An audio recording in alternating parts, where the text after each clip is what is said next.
현재 한국 경제가 당면하고 있는 문제가 뭐냐라고 물어보면 여러분들은 뭐라고 대답하시겠습니까? 언론에 기사되는 것들 중심으로 한번 생각해 보면 물가 문제 지금 많이들 이야기를 하고 계십니다. 가계부채 이야기도 하고 있습니다. 기업 부채 이야기도 하고 있고 부동산 부채 특히 PF 대출 문제들 이런 이야기들을 하고 계시고요. 또 어떤 분들은 제조업 위기다. 제조업 중에서 지금 잘하고 있는 게 몇 개 없지 않느냐 뭐 이런 이야기들을 하실 수도 있습니다. 이런 현실적인 문제들이 사실 중요하지 않다는 것도 아니고 또 현실적인 문제를 우리가 도외시해야 된다는 말씀을 제가 드리고자 하는 것도 아닙니다. 그렇지만 다만 이런 거시적이고 현상적인 문제들이 한국 경제를 위기 상황으로 가져갈 것이다라고 주장하시는 분들도 계시는데 저는 거기에 대해서는 동의는 하지 않습니다.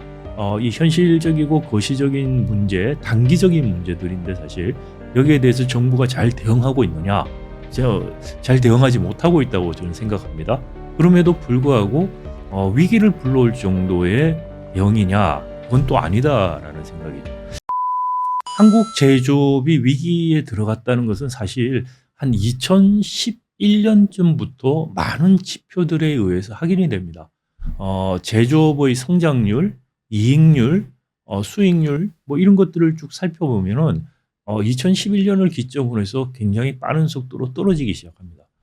특히 제조업 성장률이 한국 경제 성장률과 거의 유사해지기 시작합니다. 그 이전에는 제조업 성장률이 우리 경제 성장률 평균보다 훨씬 높아서 제조업이 한국 경제를 이끌어간다라는 걸 알 수가 있었는데 2011년부터는 그런 현상이 없어지기 시작합니다. 2011년부터 제조업 위기라는 게 전문가들은 인지하고 있었는데 일반 국민들이나 언론들은 그걸 별로 잘 인지를 못하고 있었습니다. 그 이유는 우리 이른바 대표 산업이라는 몇 개 산업들이 2011년대 굉장히 좋았습니다. 2011년부터 한 2013, 14년까지 현대자동차를 중심으로 해서 자동차 산업이 아주 좋았습니다. 또 삼성전자의 휴대폰 산업도 꽤 괜찮았습니다. 그러다 보니까 이 두 회사에 의해서 한국 경제가 마치 잘 되고 있는 다른 문제들은 덮여버리는 그런 현상들이 나타났었고요.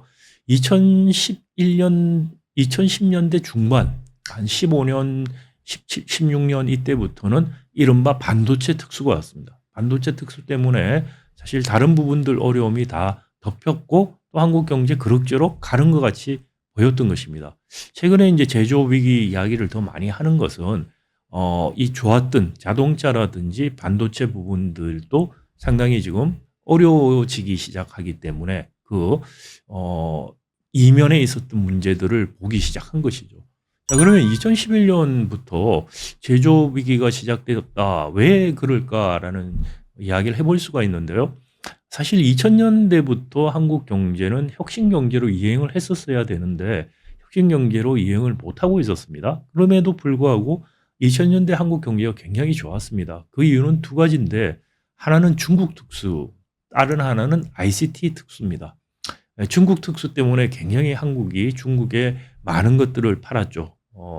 단순한 최종재부터 시작해서 중간재, 기계류까지 정말 팔 수 있는 걸 다 팔았습니다. 그리고 ICT 특수가 오면서 삼성전자를 시작해서 많은 IT 관련 기업들이 엄청나게 성장을 할 수가 있었습니다. 삼성전자가 한국 대표 기업에서 글로벌 기업으로 성장하는 계기가 되었던 것이죠. 그런데 2011년부터 보면은 ICT 특수도 이제 어느 정도 거품이 꺼지기 시작합니다. 그리고 중국 특수도 어느 정도 끝나기 시작하면서 더더구나 중국의 기업들이 한국 기업들을 저가 상품군에서 대체하는 현상이 나타납니다. 스마트폰을 생각해 보시면 쉽게 이해가 되는데요. 삼성전자의 스마트폰 저가 상품들이 2011년 이후부터 거의 중국 샤오미나 이런 회사들에 의해서 거의 대체가 되고 있습니다. 사실 스마트폰뿐만이 아닙니다. 선박도 마찬가지고요. 이른바 석유화학 산업도 마찬가지고 철강도 마찬가지고요. 우리 주력 중화공업 중에서 중저가 상품군이 이제 중국에 의해서 대체되기 시작했다라는 것이죠. 그러면 우리가 이른바 프리미엄 어퍼엔드 하이엔드 마켓으로 또 치고 나갔어야 되는데 거기에서도 치고 나가고 있지를 못하는 것이죠.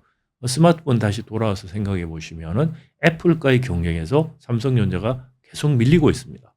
이거 이른바 샌드위치 현상이 일어나고 있다는 거죠. 한국 경제가 중저가 중심의 경쟁력은 잃고 그렇다고 하이엔드에서 경쟁력을 확보하지 있는 것도 아니고 그리고 새로운 도전 기업들이 나타남으로써 아주 새로운 기회가 열리고 있지도 않는 이런 현상이 바로 제조업 위기로 나타나고 있습니다.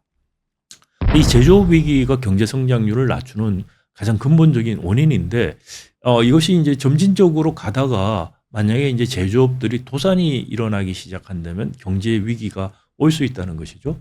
근데 최근에 그 회자되고 있는 탄소 중립으로 이행 문제가 중화공업 중심의 한국 제조업 위기를 더욱더 부채질하고 있다는 것입니다. 더 심각하게 만들고 있죠. 우리나라가 탄소 중립을 2050년까지 하겠다고 선언을 했는데 그때 기준이 2018년의 탄소 배출량입니다. 근데 한국이 갖고 있는 매우 독특한 탄소 배출량의 특징은 산업 부분에서 탄소 배출량이 굉장히 많다는 것입니다. 전력을 생산하는 부분을 우리가 전환 부분이라고 흔히 부르는데요. 이 전환 부분하고 산업 부분에서 배출하는 탄소 배출량이 거의 같습니다. 거의 한 36% 정도 수준을 차지하고 있습니다. 두 개 합치면은 72, 3%가 되기 때문에 산소 배출량의 거의 대부분을 차지하고 있다라고 생각할 수 있고요. 또한 산업 부분에 에너지를 굉장히 많이 쓰는 중화학공업이기 때문에 산업에서 전기를 써서 간접 배출하는 것까지 포함하면 사실 산업 부분이 전체 탄소 배출량의 한 55%를 차지하고 있습니다. 그래서 이 산업 부분의 탄소 배출을 줄이지 않고서는 이른바 탄소 중립으로 우리 가는 게 굉장히 어렵다. 이게 다른 나라에 있지 않은 우리만의 독특한 특징입니다. 왜냐하면 우리는 제조업이 GDP에서 차지하는 비중이 매우 높습니다. 한 26% 됩니다. 일본하고 독일 같은 경우 20% 정도밖에 안 됩니다. 중국도 제조업 비중이 우리 같이 높지도 않습니다. 미국 같은 경우는 한 12% 수준입니다. 그래서 이 제조업 비중이 높고 제조업의 대부분을 10대 중화학공업이 차지하는데 이 10대 중화학공업의 탄소 배출량이 매우 높다는 것이죠. 그래서 이런 탄소 배출이 매우 높은 산업 구조로 탄소 중립 가는 거 거의 불가능해 보인다. 이게 산업 전환이 필요합니다. 탄소 배출을 그러면 우리가 획기적으로 줄이는 공정 혁신들이 일어나서 바꿀 수 있을 것이냐? 그럴 수도 있지만 만약에 그런 혁신들에만 목을 메고 있다면 일어나지 않을 때 우리는 큰 위기를 모면할 수 없습니다. 어떤 분은 그렇게 말씀을 하세요. 아니 뭐 배째라 그러는 거 아니냐? 뭐 철강 생산은 누군가는 해야 되는 것인데 그거 어떻게 할 거냐? 근데 사실 탄소 배출을 줄이기 위해서 각국의 자발적인 배출량 줄이는 약속들이 제대로 안 된다는 것 때문에 EU에서 CBAM이라는 걸 도입했습니다. 탄소 국경 조정 제도라는 건데 결국은 뭐냐면 탄소 배출을 많이 하는 제품이 EU에 들어올 때는 EU에서 탄소 배출하는 양 초과한 부분에 대해서 사실상 관세를 매기겠다는 것입니다. 물론 WTO 문제 때문에 관세 형태로 매기는 건 아니고요. 배출권 거래제를 사는 식으로 사실상 관세를 매기게 하는 그런 정책을 지금 올해부터 시행을 하고 있습니다.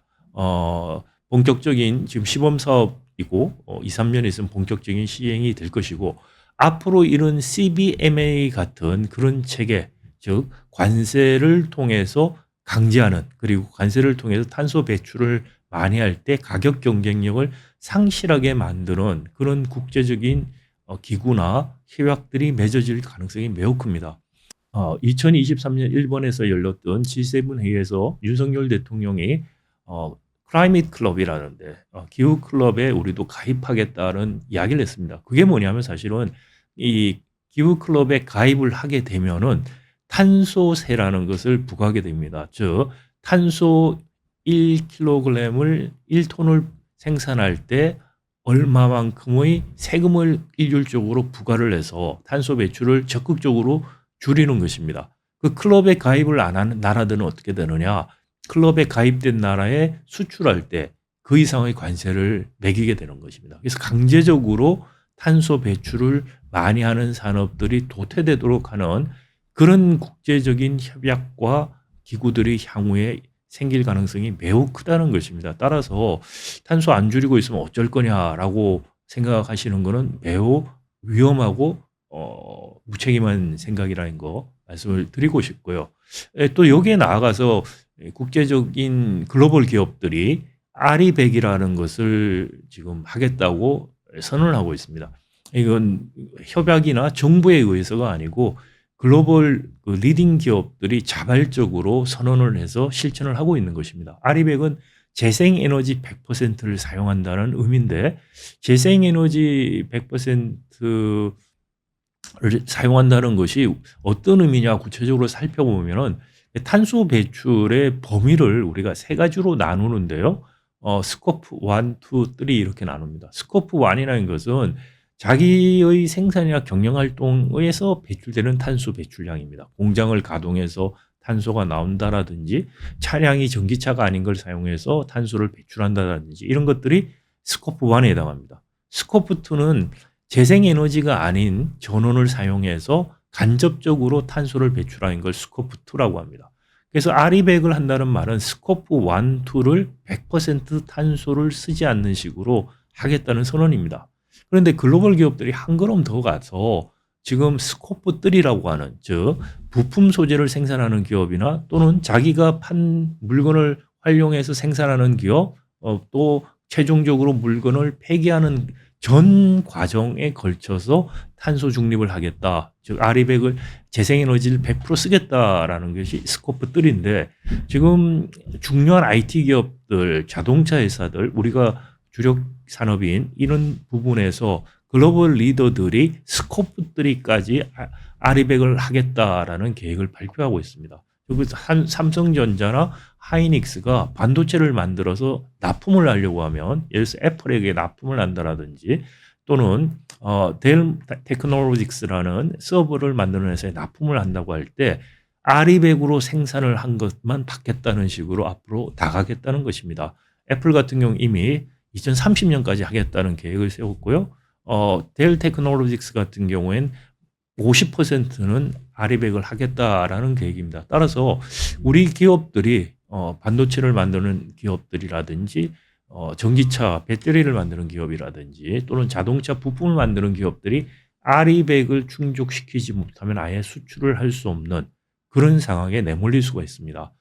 삼성전자가 용인에 반도체 클러스터를 만든다고 했는데 사실 이 반도체 클러스터가 실제로 만들어질지는 좀 굉장히 회의적입니다. 왜냐하면은 이 반도체 클러스터를 만든다고 했지만 반도체에 필요한 수많은 전기와 물에 대한 구체적인 계획이 없습니다.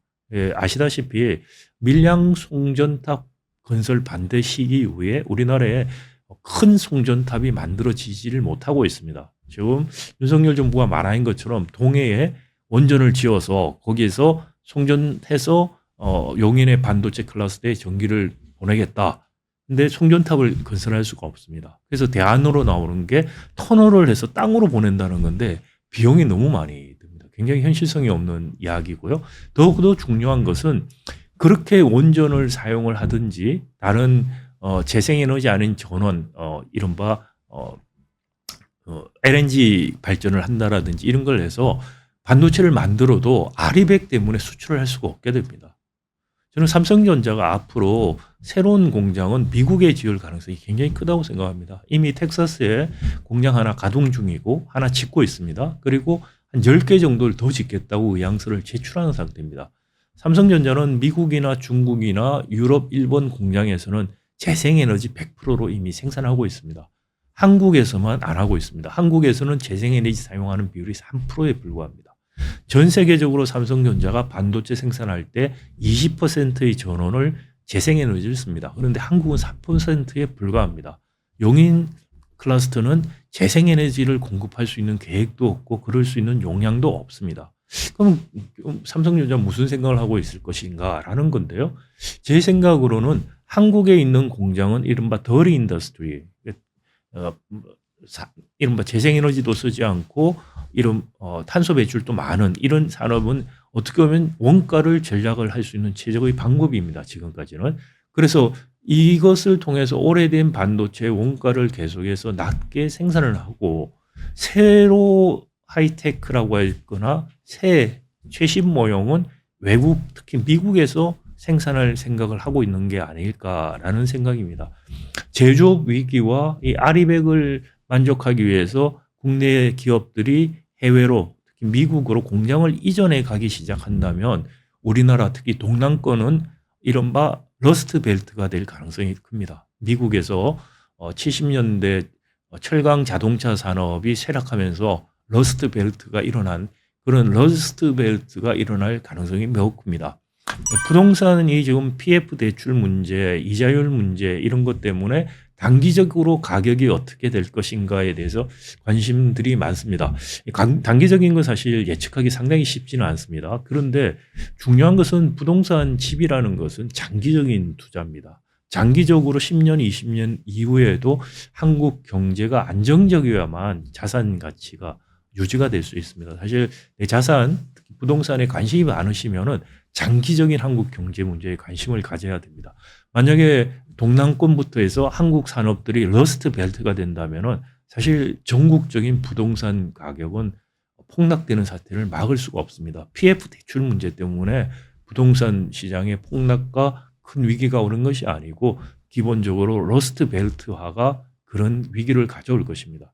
그것을 막기 위해서는 지금부터 산업 전환을 통해서 그린 산업으로 전환하고 밸류 에디드, 하이 밸류 에디드, 고부가가치 산업으로 전환하고 삼성전자, 현대차가 아닌 제3의 한국을 이끌어갈 수 있는 기업들이 나타날 수 있는 혁신형 경제 구조로 바꿔주는, 그러기 위해서 재벌 개혁들이 필요한 것입니다. 그런 정책들을 통해서 한국 경제가 지속 가능해지고 그런 상황에서야만 사실 한국의 부동산 시장도 지속 가능할 수 있다라는 말씀을 드리고 싶습니다.